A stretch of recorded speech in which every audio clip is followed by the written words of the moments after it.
Senator Ibrahim Shekarau has parted ways with his predecessor, Senator Rabiu Kwankwaso, after announcing his exit from the new Nigeria People's Party NPP. Now, Shekarau said he's ending his political romance with Kwankwaso over what he described as alleged betrayal of trust by the NNPP presidential candidate. The former governor had in May 2022 ended his relationship with Governor Abdullahi Ganduje of Kano State when he decamped from the All Progressives Congress APC to join forces with Kwankwaso to fight APC and Ganduje in the state. In February, NNPP, with some concerned politicians, had launched a third force believed would wrestle power from the ruling All Progressives Congress APC and displace the main opposition People's Democratic Party PDP. And I'm being joined here by the National Publicity Secretary of NNPP, that's the New Nigeria People's Party, and the person of Dr. Abo Major. You're welcome to the program, sir. Thank you so much. Thanks for having me. Good afternoon, Nigerians. When I heard about Major, I was like, is it Major in the army or something? Then it said, that's the real name. Yeah, that's it. You're welcome once again. Yeah. Okay, now, all right, now successive governments have always come in promising that whatever issues, talking about insecurity now, the predecessors had handled but couldn't, sustain, they would come in and take care of it. I was happy when I heard you say that security is one of the main thrusts of your party. What are you going to do differently? It's simple. Security is about the people. Okay. When you expect the police, the army, the navy, the air force to give you the results you look for and the people are not involved, I can tell you, you are doing nothing. I have some form of security background. I know that I wasn't trained in this country. I was trained outside this country in intelligence gathering. I have had the privilege as a very young graduate, to have joined one of the security agencies in this country as far back as the early 90s, as early as 92, 93, 94. I was a very young security. I didn't stay long because I needed to go out of the country. So the best way to secure the people is to challenge the people to secure themselves. So what we'll be doing that will be different from what has been done in the past, which seemed not to have given us any result, is that the people will be at the center in information gathering. Okay. Even sometimes, there's one scenario I always paint on air. I'm here with you now. We are a community, for instance. And then all of a sudden, we begin to see a third face that is not well known to us. Maybe you brought the person or I brought the person. You should ask me, Oga, this man that I'm seeing with you now, we need to know more about him because we are one community. Same is also applicable if it is the reverse. Maybe you are the one that I'm seeing a face that is strange with, because you could be an agent of anything. You could bring in people to do whatever you want to do. One thing that is very possible in this country now is that because of the pervasive and ravaging hunger, people go into all sorts of things, even to spill blood. In the past, I grew up to know that it's a sacrilege, to see the blood of a black man running on the street. The blood. Very, very difficult. In my place, for instance, in Benue, that you are even an accessory to a killing. You are cast out of the community. Nobody wants to see you again. And even inside you, you continue to ask yourself, why did I take part in this? Because that is a whole life like yours that you've, assisted others to take. But today now, because of hunger, people do all sorts of things. The difficulty in life and all of that has made people to now begin to do all sorts of things. So for us as a party, we are taking over through His Excellency Engineer Dr. Senator Rabiu Musa Kwankwaso come 2023, because as far as we are concerned, he remains the best candidate of all the 18. The only man, just like other parties would also say their candidate is the best. We have continued to challenge Nigerians. These people are known to us. They are not ghosts. They've lived around us over time. They've also served us in several capacities in the past. The antecedents are there for us to be guided with. This man was governor for 8 years, one of the biggest states in the country, an economically viable state where the temptation to want to dip finger into public purse and all of that is very pervasive. So much money in Kano, the city of commerce, that anybody who does not have a genuine mind will be tempted to want to help himself from public patrimony and all of that. He never did that. And then he has been deputy speaker of the House of Reps. The antecedents are there. If you go to Kano, Kano infrastructurally is not what anybody had thought is possible in the north. And then lately, Minister for Defense, with very huge insight into the security challenges. You know, as Minister of Defense, you have access to a lot of information, a lot of intelligence that you and I won't have. So the antecedents are there. Then you look at the other candidates. I don't always waste my time talking about others. I leave it for Nigerians. But these are people who have served us in several capacities in the past, and then it's very easy to assess them. You know, one was vice president in the past, and his principal keeps saying that if he has an opportunity to choose who should rule Nigeria, that the person who was his vice is completely out of it, you know. And then we have His Excellency Peter Obi. Yes, a good man, but with relatively low experience, you know. And then politically, that is. Yeah, his antecedents in Anambra is also there. You know, we have tried to do some work on Anambra. You mean nothing to write home about? Well, let me not condemn him completely, but I can tell you that he's not strong enough for anybody to want to depend on him. That's number two. Then number three, like I always say, the Igbos, yes, they are a part of this country. Yes, they've cried foul for marginalization over time. But some of us had thought that with the frail relationship politically between them and other parts of the country, that the right thing to do would have been to queue behind a credible candidate, a presentable candidate, a winning candidate like His Excellency Rabiu Kwankwaso, you know, to ride to power after 4 or 8 years. So I can go on and assess them. You know, the rest I can talk about because I've been around for a very long time. I speak for the 18 regional political parties in this country. I'm the public secretary of IPAC, you know. I've been around for over 20 years in active party administration. So I know them and I know their antecedents. But it's not in our character as a party to discuss, you know, the plus or minuses of candidates or other parties. We are only focused on issues. We're only focused on what our party would do that would make Nigerians happy. So please, I don't want to assess them here, but I can tell you with emphasis once again that the best of all the 18 is His Excellency Rabiu Musa Kwankwaso. It's all right. Now, let's talk about the Third Force Alliance. And NNPP, that's your party, happens to be part of this alliance.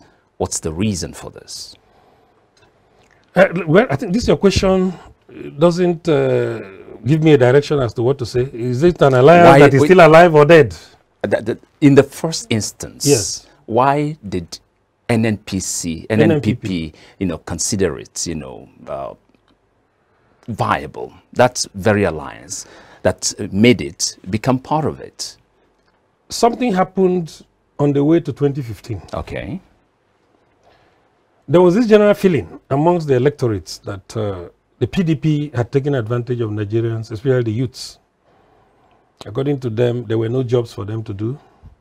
The economy was bad, but not as bad as it is now. The infrastructural decay was, you know, becoming overwhelming and all of that. So there was this general agreement that they needed to try another party. You know, in US, this government is in power for 4 or 8 years. You don't do well, they bring another party. These are indices that your democracy is evolving. That's one great thing that has happened to this country. The anger with which Nigerians went into that 2015 election.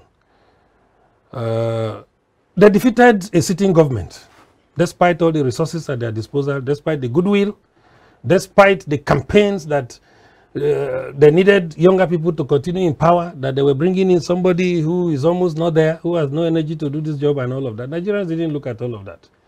Their whole mindset was, we must change this system, and they did.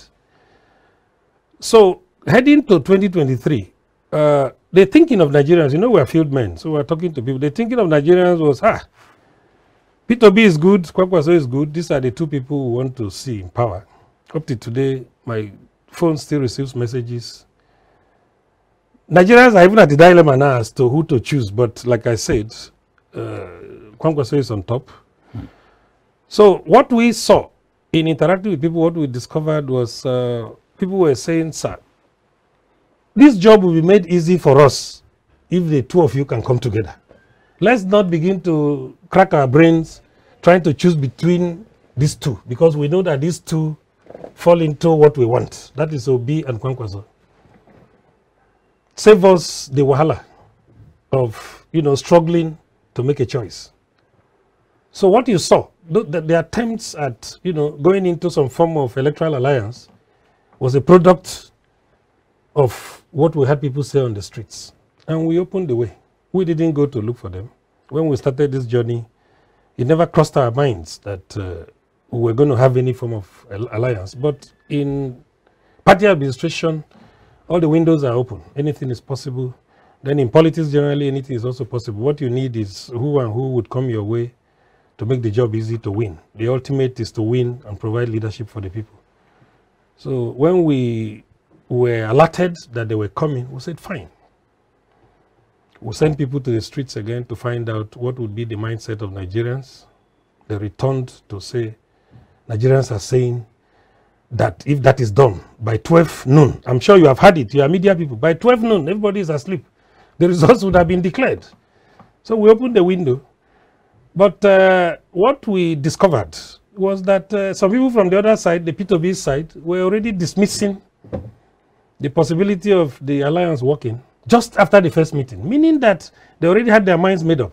But I always say it on air that these are people who are benefiting from the status quo the way it is now. Were these supporters you've talked about against the alliance itself, or personalities? I mean, individuals involved in the alliance? Our supporters. No, the Peter Obi's supporters. I'm not talking about the supporters. I'm talking about the people, the arrowheads, those who were asked to be part of the discussion. To allow the alliance take place. All right. Yeah. So some of them, like Doyin Okupe, was already dismissing it. As we were walking out of the meeting room, he was already dismissing it, that the talks were dead on arrival, because he came with the mindset. The mindset was simple. Our principal will be presidential candidate. Your principal will be vice presidential candidate. And we tried to make them see reasons why that was not possible. Kwankwaso, with his huge followership in the north, cannot be vice to anybody. Otherwise, those votes are wasted. Nobody would even vote for us. That's number one. The second thing is what I just told you. I don't like saying it on air, but you need some little time to be able to rebuild the confidence of Nigerians, especially the north where the votes are, on the possibility of electing an Igbo president. I'm a very blunt person, so I say it the way it is. For now, I think the coast is not clear for an Igbo president. Yes, I share in their pains. I share in their clamor to at least have a shot at the presidency. But it's a project that should take like 4-8 years. Are you sure you're saying the minds of the people, the majority of Nigerians today who are singing the praises of Peter Obi, for instance? The praises of Peter Obi that you're talking about. Okay, try to look at all the sides. The people who are singing the praises of Peter Obi. I always, like I said it recently, this thing is a social media thing. It's a social media frenzy. It doesn't translate to votes. We've seen it happen. Okay, look at Osun State, for instance. What happened there? Look at Ekiti, for instance. What happened there? Those who had effective control of the social media never went anywhere. Nigerians have become so matured. And I always say it, if not that INEC was magnanimous enough to even open the window for more people to be registered, most of these guys who go on social media to write, they never had PVCs. Then, the issue of not having PVCs is even, by the way, it's one thing to even have the PVCs, another thing to cast the vote on election day. How many of them go out to cast these votes? So, if you want me to say it again with emphasis, I am telling you that what you are seeing is different from what is practicable. The things you see on the social media, the things you report as journalists, which sometimes is tilted towards what you see in the social media, do not represent the realities on ground. We're working. We just finished the program. Yesterday, we brought His Excellency Rabi Musa Kwankwaso to unveil his agenda for the maritime industry. This is a critical sector of our economy. Yes, actually, I was going to come to that. Yes, okay, let me not preempt you. So what I'm trying to say is we don't need to be swayed by this social media frenzy that we're seeing. Politics is about the people, the ordinary people. And I can tell you that the most grassrooted political party in this country today, forget PDP will tell you they were in power for 16 years. They have their structures. It's one thing to have the structure. It's another thing for the structure to be responsive to your expectations. This is a party that has alienated the people. This is a party that would come and say, this is what we think the people should be, and somebody up there at the next level says, what are you talking about? He would rather prefer to stop whatever is coming at that level. The people will continue to suffer. Then, let me not talk about APC, because you and I are in deep pains now. You can see what's going on in the country. Even to feed is a problem. And all of that. The ordinary people are unable to find food. From my hotel to this place, I can tell you the number of times I asked the driver to stop for me to be able to give out small money to people, able-bodied men and women, by the street lights looking for food. You know, so these things are the things and the anger with which Nigerians will go into that election. But I can tell you that we don't see anybody as an opposition as far as this 2023 election is concerned, because when you want to talk of where the votes are, we're firmly there, and that is the ordinary people's level. Ibrahim Shekarau was, or is it still is, you have to tell us that, a chieftain of your party, that's NNPP. What's the bone of contention? Let me say this.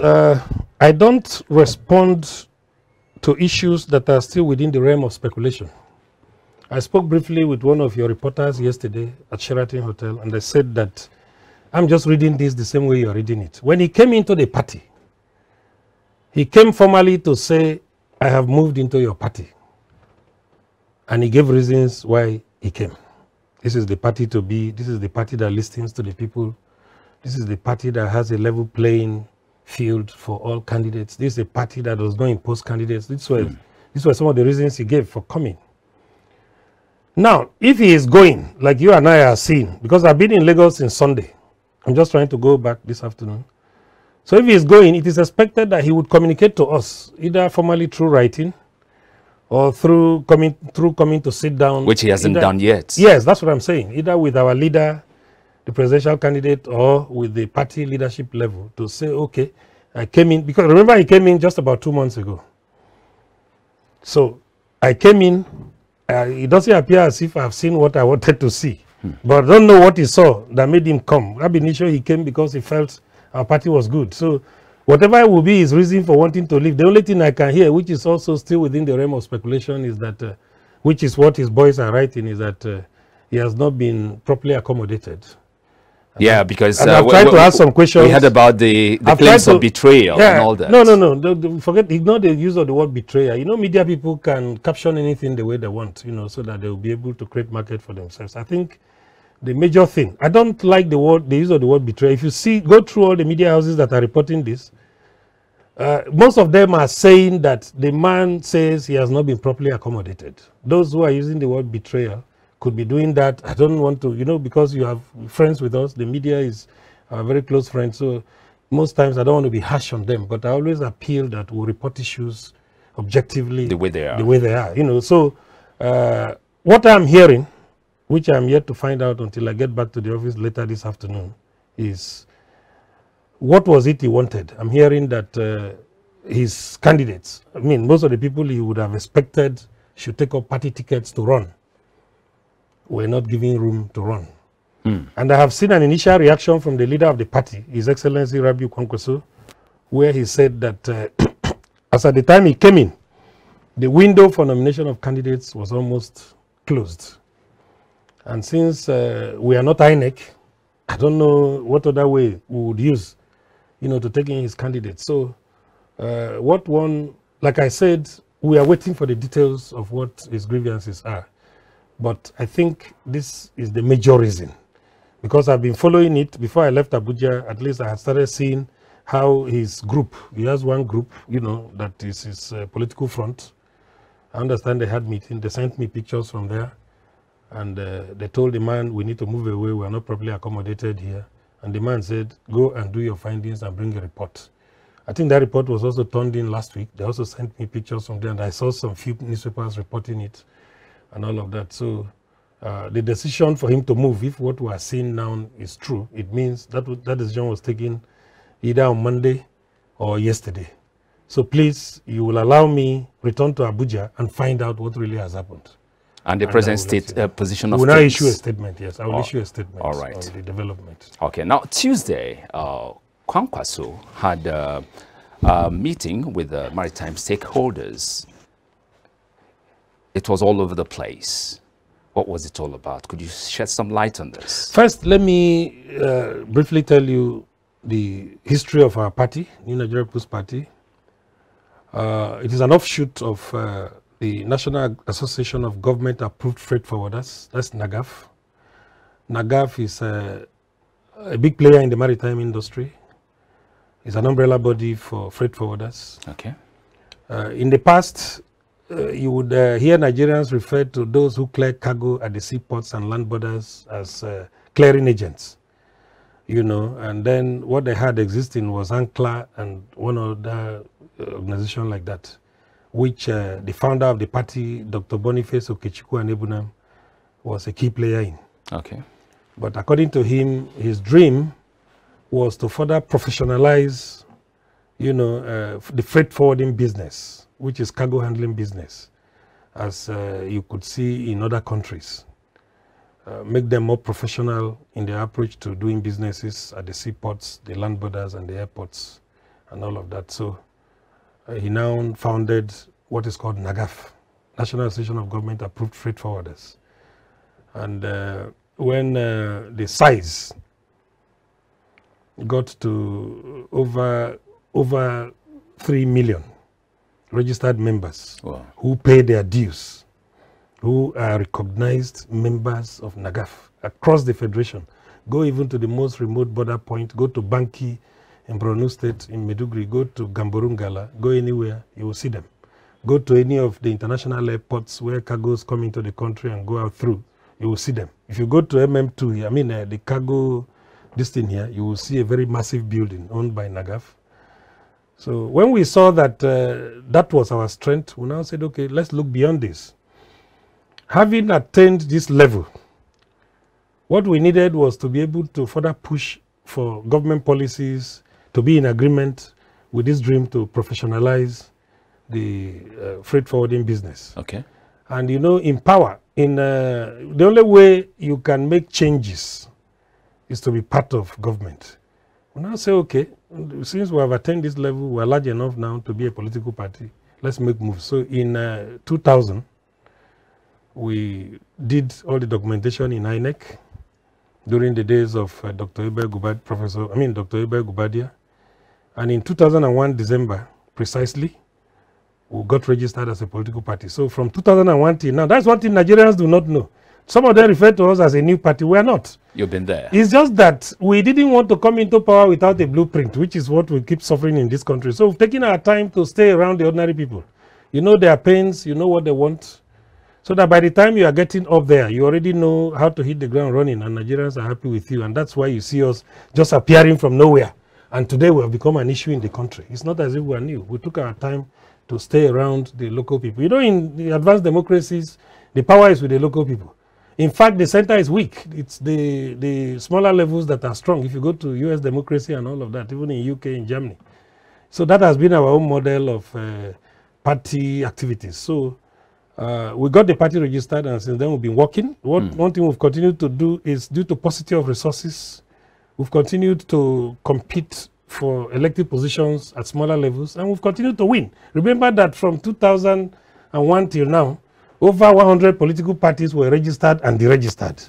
And the question that will bother your mind is, why did NNPP survive it? The simple arithmetic is that as a political party, you must win election.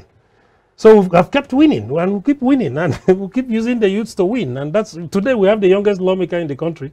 The person representing Bauchi Central in the State Assembly, Dahiru, is the youngest lawmaker. Go and check through INEC records. You know, our focus has been on the youths and women. So that has been the journey. Okay. So now, as we move towards 2023, when His Excellency Rabi Musa Kwankwaso came in March and then said he wanted to run and that he wasn't seeing what he needed to see in APC and PDP where he had been before, but that he has taken his time to look at this party and its activities, and he has made up his mind to be here, and he would run for presidency.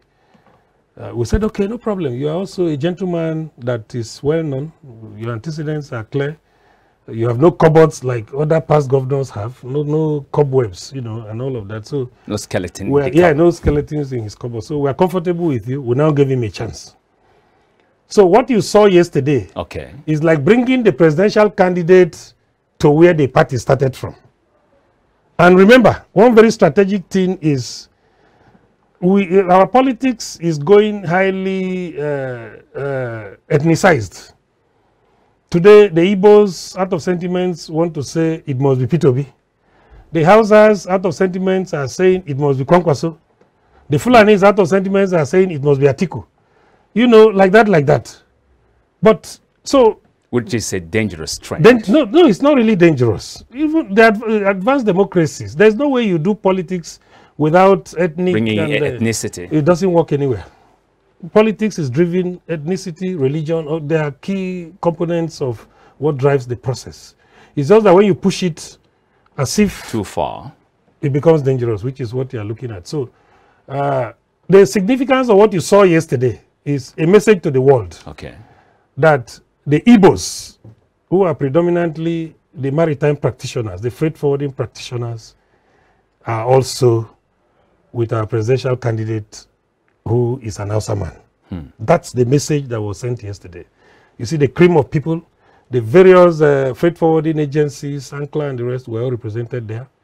Key players, you know, big boys in the maritime industry, they were all there.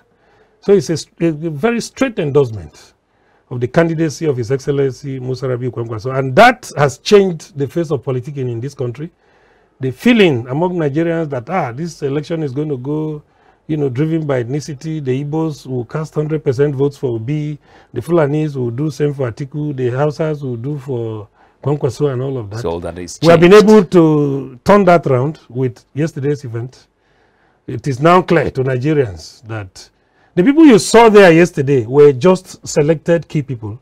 Under each of those persons, you would see millions of those who are practicing under them. So there's no way we would have turned all of them in. The whole of Lagos will not be enough, because we'll be bringing people not just from Lagos clearing points. We'll be bringing them from rivers, from Port Harcourt, from Calabar, from Maiduguri, from Gamborungala, from Kaurana Moda, all these border areas. Lagos cannot take them. So what we did was to carefully select their leaders who would now go back and begin to tell them this is the way to go. So that's the significance of what you saw yesterday, and it's a turning point. So the purpose was achieved. Yes, very greatly. Your boys were there now. They should be able to tell you what they saw there yesterday. The cream of people that attended is something else.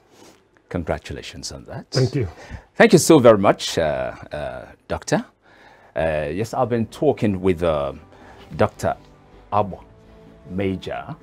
He is the National Publicity Secretary of NNPP, which is the New Nigeria People's Party.